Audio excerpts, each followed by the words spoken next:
I imagine that when you start a charity or a social initiative, social initiative work like you're doing, I mean, the challenge is to get money. You have to fundraise. And is that something that's sort of a constant battle that you're fighting, a constant challenge? Is that sort of the day-to-day hardship in the work that you do? Fundraising, yes. Fundraising is the crucial element, and it allows us to do our work. And I think one way to really address that challenge is to create those sustainable concepts, to create social businesses so that you don't have to depend on collecting donations every day. But it goes, I don't have particular challenges to succeed with our fundraising goals. People are very generous. We get support from individual donors as well as corporations, every now and a foundation. And yeah, so it certainly makes up a big part of our work.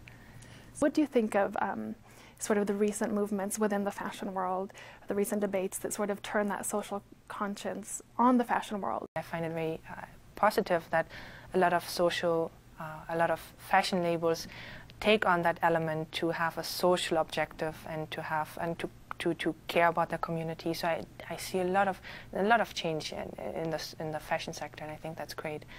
Why do you think that you were able to sort of keep your head on your shoulders, whereas many young famous people head in the wrong direction? I think my parents raised us with a lot of awareness. When I was young, my family, actually, my brother and my father, they used to do boxing. So he used to be the national coach of the German boxing team. And so we traveled regular to Thailand. In Thailand, boxing is very popular. You have Muay Thai, which is the Thai boxing, and you have normal boxing. So as a young girl, I traveled a lot to the boxing camps and just spent hours and days and weeks there.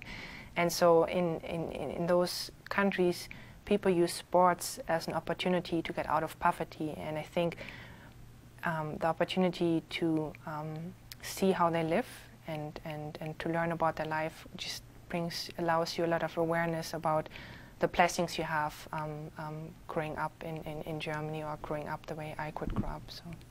So you've been living in the United Arab Emirates since about 2005, I believe, and obviously a part of the world that's changing all the time, and particularly the UAE is very modern in many ways, and yet it's also the region of the world where you could say that perhaps women are the least empowered. And is that something that's troubling to you, or perhaps you have a different perspective on it from living there? Absolutely, I definitely have a different perspective, and I think there's a lot of misperception.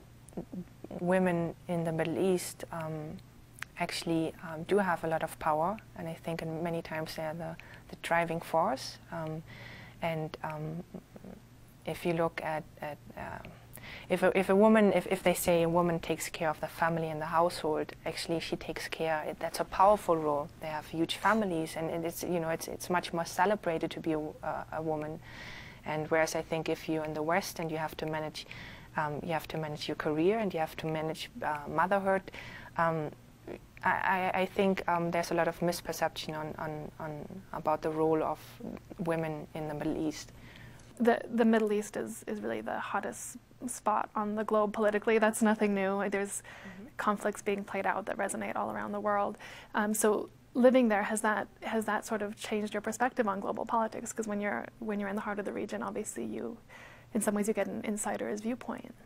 I find the leadership of the UAE is really exceptional. I think they're really inspirational, but you're certainly in a boiling pot in the Middle East, and especially with the recent happenings, we, as expats living in the UAE, I think we watch very carefully what is happening in the neighboring countries. It's literally just a few hours away. What gives you hope when you go out and see these communities and these individuals?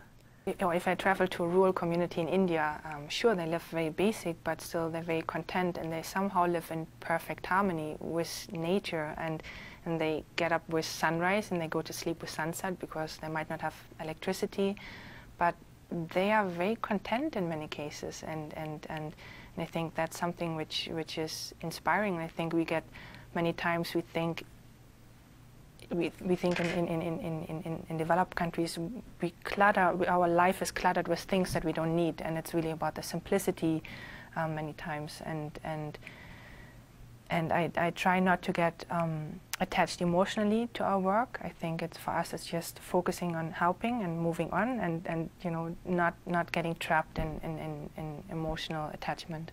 So would you say that in many ways, when you go into the developing world, that they have as much to teach us as someone like you has to teach them? Sure. I don't see the typical role of giver and receiver. I think it's a blessing that we're able to learn from them and to engage with them and to really create a relationship. And I think it's equally we equally learn from each other. And yeah, I definitely agree with that.